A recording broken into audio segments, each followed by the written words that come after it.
xizmat safari bilan Koreyaga ketishim kerak bo'lgan. Endi kunim bilan ishda bo'lganman. Kechki payt bitta kompaniyamda korporativ bo'lgan, shu korporativga borganman. Men har doim o'zimga o'zim bitta narsa va'da beraman-da.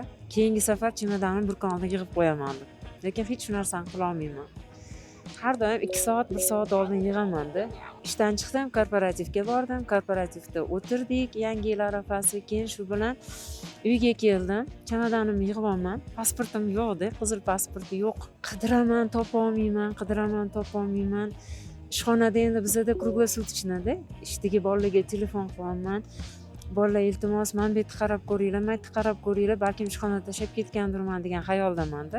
Keyin shogirdlarga telefon qildim. Senga bermaganmanmi? Sen yo'q deyapti-da. Men aytdim, men bora olmayman dedim. Hozir dedim, xo'jayinga dedim, telefon qilaman-da, aytaman dedim, bora olmayman dedim. Xullas, yo'da Koreyadan partnyorlar yozishyapti. Kutib olamiz, nechaga kelasizlar deb. Menda shunaqa narsa bor. Sovg'alar keladi. Shu sovg'alardan bir xil endi ko'payadi, boshqa qiladi. Ishlataman ozgina, kimgadir yana beraman. Kimgadir deganda bergan emas, o'zimni shogirdlarimga beraman. Sumkamni men shogirdlarimga sovg'a qilib yuborganman. U shogirdim o'zi Oqtoshda yashaydi. Keyin xullas telefon qilsam, baxtimga xolasini uyida ekan, Chirchiqda ekan.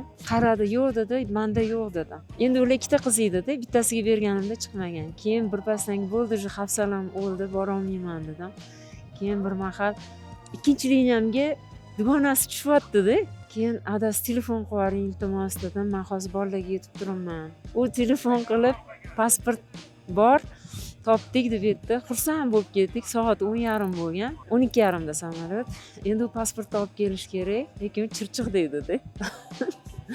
Keyin shu Chirchiqqa borib, pasportni olib, keyin yetib kelganman-da xullas.